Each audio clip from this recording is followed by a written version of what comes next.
दोस्तों नमस्कार, मैं संतोष कुमार अभी आपको पूरा विस्तार से बताने वाला हूं क्वेश्चन आंसर के अनुसार, यानी क्वेश्चन आंसर यहां राउंड होगा। भारत तालिबान अभी हमारा टॉपिक रहने वाला है। चलिए ठीक है, शुरू करते हैं। ये टॉपिक चर्चा में क्यों है? ये टॉपिक चर्चा में इसलिए है क्योंकि अगस्त 2021 में जब तालिबान का सरकार स्थापित हुआ था, उस समय चूंकि भारत ने उसको मान्यता नहीं दिया था क्योंकि आतंकवादी संगठन, आतंकवादी समूह का सरकार है। लेकिन अभी क्यों चर्चा में है? अभी चर्चा में इसलिए है क्योंकि काबुल में भारत ने दूतावास खोल दिया है। ठीक है, 10 महीने बाद, जून महीना में, जून 2022 में। अगला सवाल, क्या वहाँ पे भूकंप वगैरह आया था? जी हाँ, वहाँ भूकंप आया था, बहुत ज़्यादा जानमाल का नुकसान हुआ था। क्या भारत ने सहायता पहुंचाया? जी हाँ, भारत ने 50,000 टन गेहूं पहुंचाया। क्या भारत से कोई प्रतिनिधि मंडल भी वहां गए थे? जी हाँ, भारत से एक आधिकारिक प्रतिनिधि मंडल भी गया था। क्या वो तालिबान से भी मिले? जी हाँ, तालिबान से भी मिले। क्या भारत तालिबान को मान्यता देता है? क्योंकि अफगानिस्तान में जो सरकार है वो आतंकवादी ग्रुप सरकार है, तो क्या मान्यता देता है? भारत राजनयिक मान्यता नहीं देता है। क्या भारत दूसरे देशों को बोलता है कि मान्यता मिलना चाहिए तालिबान को या नहीं? तो देखिए, भारत दूसरे देशों को बोलता है कि आप लोग तालिबान को जल्दी मान्यता मत दीजिए क्योंकि तालिबान जनता के द्वारा चुना गया सरकार नहीं है। तो ये भारत का विचार है। ठीक है, अब थोड़ा सा और क्वेश्चन आंसर के ही हिसाब से हम ये देखते हैं कि तालिबान का जो सत्ता स्थापित हुआ है, अमेरिका ने बोला कि अब ठीक है तालिबान, अब तुम सत्ता संभालो, अब हम यहाँ से चल रहे हैं, मेरा काम बन गया। यानी कि जब काम बनता है तो बाहर में गया जनता, तो कुछ उसी सिद्धांत पर अमेरिका वहाँ से चला जाता है और तालिबान को सत्ता सौंप देता है। अब हम ये देखते हैं कि तालिबान आखिर किस तरीके से उभरता है। कहाँ पर? अफगानिस्तान के क्षेत्र में। तालिबान का उदय कब हुआ? क्वेश्चन के आधार पर हम पढ़ाने वाले हैं क्योंकि आप इससे क्या होगा, आपके दिमाग में सेट हो जाएगा। तालिबान का उदय कब हुआ? 1989 में। 1989 तक किस देश की फ़ौज वहाँ पर थी? सोवियत संघ का। सोवियत संघ कहने का मतलब यूएसएसआर। यूएसएसआर का फ़ौज वहाँ पर क्या कर रहा था? यूएसएसआर का फ़ौज काफ़ी हद तक अफगानिस्तान पर कब्जा किए हुए था 1989 तक। कुछ ऐसा स्थिति बना कि उसके बाद यूएसएसआर को उस क्षेत्र को छोड़कर जाना पड़ा। जब यूएसएसआर यानी सोवियत संघ उस क्षेत्र से गया तो उसके बाद क्या हुआ? उसके बाद उस क्षेत्र में गृह युद्ध शुरू हो गया। गृह युद्ध में कौन कौन लोग शामिल थे? जाहिर सी बात है, अलग अलग क्षेत्र में जो अलग अलग लड़ाके होते हैं, जो हथियारबंद ग्रुप होते हैं, वो अलग अलग क्षेत्र में सक्रिय हो गए। तालिबान कहाँ सक्रिय हुआ? तालिबान सक्रिय हुआ दक्षिणी अफगानिस्तान में। दक्षिणी अफगानिस्तान के किस शहर में? दक्षिणी अफगानिस्तान के कंधार शहर में। यानी कि तालिबान का उदय कंधार में हुआ। जी हाँ, तालिबान का उदय कंधार में हुआ। कंधार में अब तक कितने लोगों का हत्या हुआ है?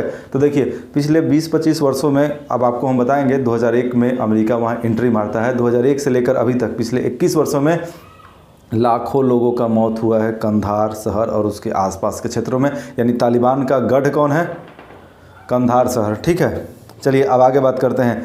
तालिबान अभी सत्ता में आया। सत्ता में कब आया? अगस्त 2021 में। क्या पहले भी तालिबान अफगानिस्तान के सत्ता में था? जी हाँ। कब से कब तक? 1996 से 2001। तालिबान के सत्ता का आधार क्या है? क्या संविधान है? कोई कानून है? शरीयत कानून है। ठीक है, शरीयत कानून में क्या होता है? शरीयत कानून में महिलाओं पर बहुत ज़्यादा प्रतिबंध लगा दिया जाता है। आप लोग वीडियो देखते होंगे, वहाँ महिलाएं बुर्का तो पहनती हैं, उनका आँख भी नहीं दिखता है, आँख के सामने भी कुछ ऐसा प्लास्टिक टाइप का रहता है। ठीक है, तो शरीयत कानून काफ़ी टाइट है महिलाओं के लिए। और यही नहीं, सार्वजनिक फांसी भी दिया जाता है, अंग भंग किया जा सकता है, यानी कि हाथ पैर काटा जा सकता है। इस तरीके की घटनाएं आप लोग सुनते रहे होंगे। अमेरिका का कब एंट्री होता है? सोवियत संघ तो 1989 में वहाँ से चला गया। अमेरिका का कब एंट्री होता है? अमेरिका का एंट्री होता है 2001 में। अमेरिका का एंट्री अफगानिस्तान में क्यों होता है? क्योंकि अफगानिस्तान में तालिबान का शासन था और तालिबान अलकायदा को समर्थन दे रहा था। अमेरिका क्यों घुसा? क्योंकि अमेरिका में 11 सितंबर 2001 को आतंकवादी घटना हुआ था और आतंकवादी घटना का पीछे कौन था? अलकायदा। अलकायदा कहाँ शरण लिए हुए था? अफगानिस्तान में। जाहिर सी बात है, अलकायदा को खोजते खोजते अमेरिका कहाँ पहुँच गया? अफगानिस्तान में। जब वो अफगानिस्तान में पहुँचेगा तो लड़ाई किससे होगा? तालिबान से। और किससे? अलकायदा से। अमेरिका का सेना का टोटल कितना लोग वहाँ पहुँचे? टोटल 14,000। तो ये भी समझ गए। अमेरिकी फ़ौज वहाँ कितने समय तक रहा? 20 वर्ष तक रहा। ठीक है।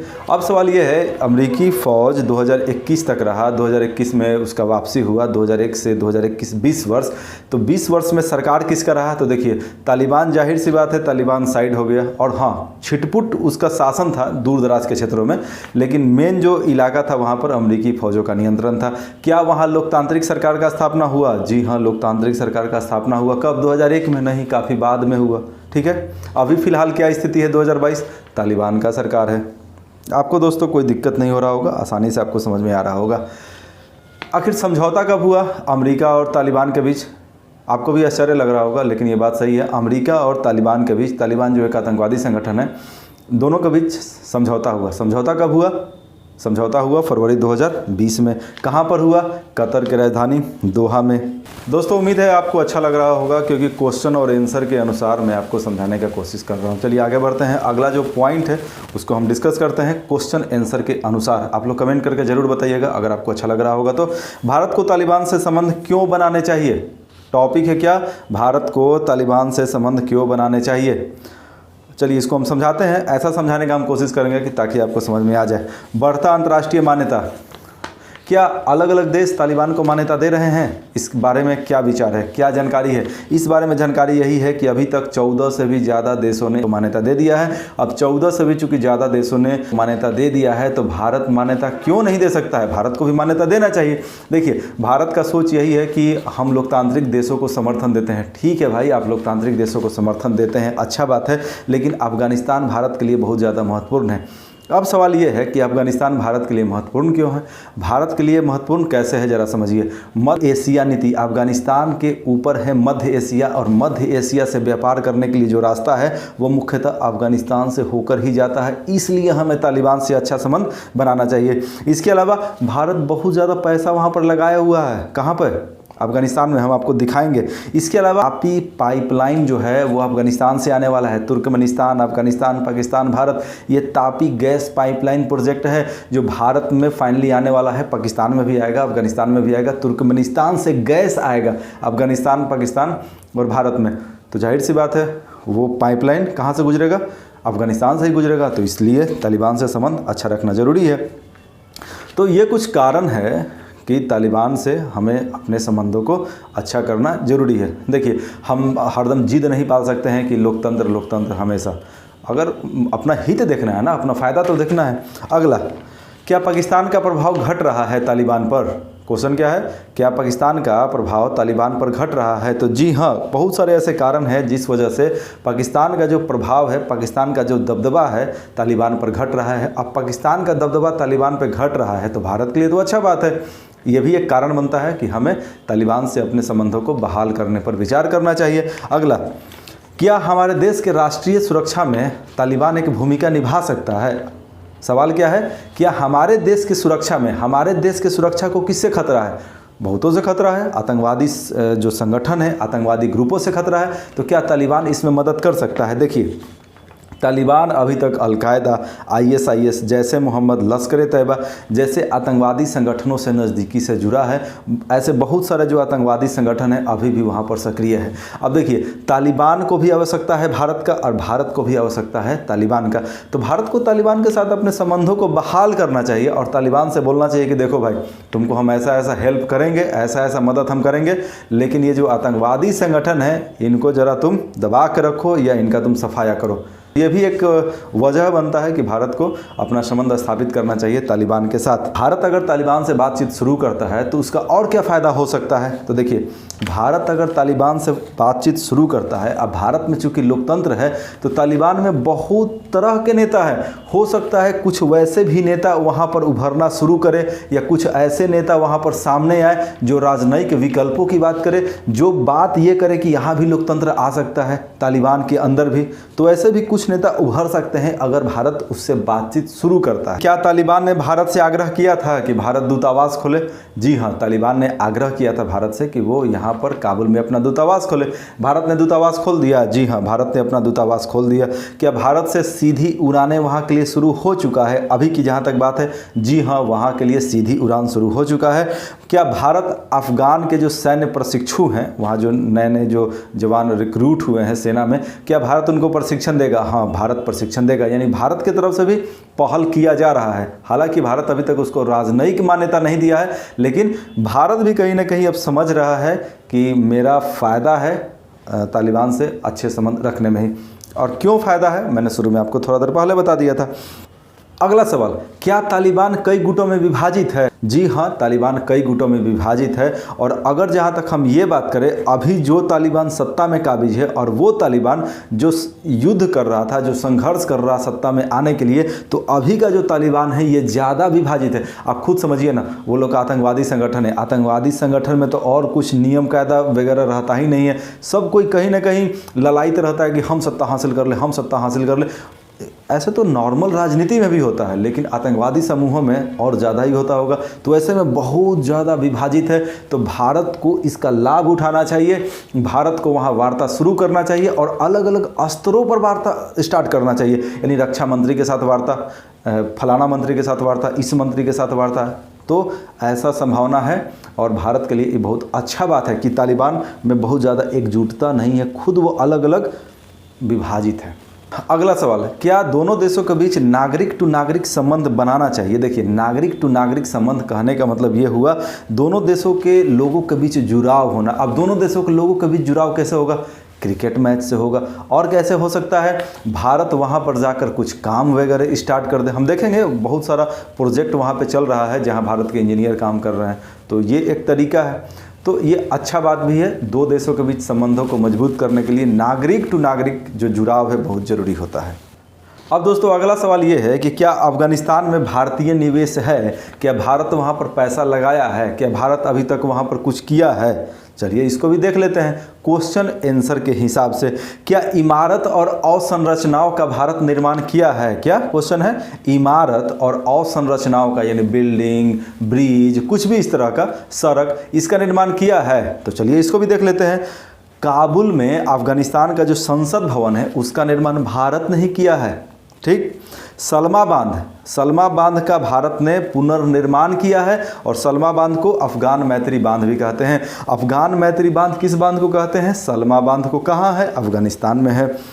क्या भारत वहाँ पर सामुदायिक विकास परियोजना भी चला रहा है? यानी वहाँ के समुदाय के विकास के लिए भारत परियोजना चला रहा है अफगानिस्तान में? जी हाँ, चला रहा है। कृषि, शिक्षा, स्वास्थ्य, खेलकूद, इन सुविधाओं को बढ़ाने के लिए, सिंचाई व्यवस्था को दुरुस्त करने के लिए भारत सरकार सामुदायिक विकास परियोजना चला रहा है। कहाँ पर? अफगानिस्तान में। अब हम ये देखते हैं, क्या भारत वहाँ पर दवा, हेलीकॉप्टर, बिस्कुट, एम्बुलेंस, ऐसा भी सुविधा वहाँ प्रोवाइड कर रहा है? जी हाँ, ऐसा सुविधा भारत प्रोवाइड कर रहा है। तो ये तो भाई बहुत ही अच्छा बात है और हमारा कल्चर रहा है, हमारा संस्कृति रहा है। और ऐसे भी आप खुद समझिए ना, मदद करना हम भारतीयों के खून में बसा हुआ है, ये तो आपको भी पता होगा। भारत अफगान एयरफोर्स को MI-25 और MI-35 हेलीकॉप्टर देने वाला है, तो अच्छा सपोर्ट है। इसके अलावा एयरबस विमान भी वहाँ पर दिया जाएगा। क्या? एयरबस विमान, इन बहुत बड़ा आकार का विमान होता है, वो भी भारत सरकार अफगान सरकार को सौंपने वाला है, यानी तालिबान को देगा। अच्छा बात है, क्योंकि भारत सरकार भी अब समझ रहा है कि तालिबान हो या कोई भी वहाँ सरकार हो, उसके साथ संबंध जरूरी है, क्योंकि भारत का जो फ़ायदा है वो जुड़ा हुआ है अफगानिस्तान के साथ। इसके अलावा और भारत क्या करेगा? तो सैन्य वाहन भी भारत देगा। किसको? अफगानिस्तान की सेना को। तो कितना मदद हमारा देश कर रहा है। इसके अलावा पीपुल टू पीपुल कॉन्टैक्ट बढ़ाने के लिए क्या हो रहा है? तो ये समझिए, अफगानिस्तान में जो संस्था है, इंस्टीट्यूट है, विश्वविद्यालय है, वहाँ पर यहाँ से सलाहकार जाएंगे, यहाँ से एक्सपर्ट लोग जाएंगे, ताकि वहाँ के लोगों का जो ज्ञानवर्धन है और ज़्यादा हो सके। तो ये है पीपुल टू पीपुल कॉन्टैक्ट, क्योंकि यहाँ से एक इंजीनियर, एक टीचर, एक सलाहकार वहाँ जाएंगे, पढ़ाएंगे, तो जाहिर सी बात है पीपुल टू पीपुल कॉन्टैक्ट हुआ। समझ रहे हैं ना आप?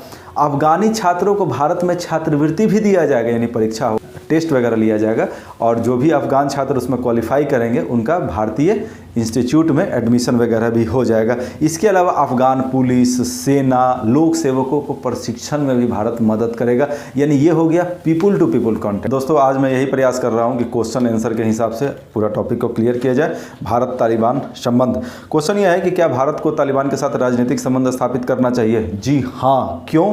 Tapi gas pipeline project. T से तापी में TAPI, टी का मतलब हो गया तुर्कमेनिस्तान, ए का मतलब अफगानिस्तान, पी का मतलब पाकिस्तान, आई का मतलब इंडिया, यानी तुर्कमेनिस्तान से गैस आएगा पाइपलाइन के माध्यम से जो अफगानिस्तान से गुजरेगा।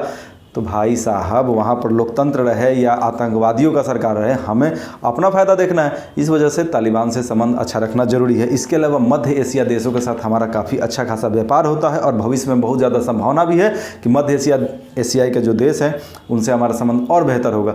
और व्यापार के माध्यम से ही ना संबंध अच्छा होगा, तो व्यापारिक मार्ग अफगानिस्तान से गुजर रहा है, इस वजह से अफगानिस्तान से हमारा संबंध अच्छा होना जरूरी है। तो आपको समझ में आ गया होगा। हक्कानी समूह क्या है जिससे भारत को काफ़ी खतरा है? आतंकवादी संगठन है। तो आतंकवादी संगठन है तो जाहिर सी बात है उससे भारत को खतरा होगा ही। क्या जैश-ए मोहम्मद और लश्कर-ए-तैयबा जैसे आतंकी समूह सक्रिय हैं अफगानिस्तान में? इसका क्या जवाब है? जी हाँ, सक्रिय हैं। किसने देखा? क्या आपने देखा? किसने देखा? तो ये एक रिपोर्ट में कहा गया। तो किसके रिपोर्ट में कहा गया है? तो संयुक्त राष्ट्र के तालिबान निगरानी समिति ने एक रिपोर्ट में बताया। किसने बताया? किसने बताया कि लश्कर-ए-तैयबा और जैश-ए मोहम्मद जैसे आतंकी संगठन अफगानिस्तान में सक्रिय है? तो तालिबान निगरानी समिति, संयुक्त राष्ट्र का यानी यूनाइटेड नेशन का तालिबान निगरानी समिति ने इस बात को बताया है। अब सवाल यह है कि ये जो लश्कर-ए-तैयबा है, जैश-ए मोहम्मद है, कहाँ पर सक्रिय है? तो एक प्रांत है नंगरहार। अब अपने देश में कैसे प्रांत होता है? बिहार है, छत्तीसगढ़ है, उड़ीसा है, तो एक नंगरहार प्रांत है। क्या प्रांत का नाम है? नंगरहार।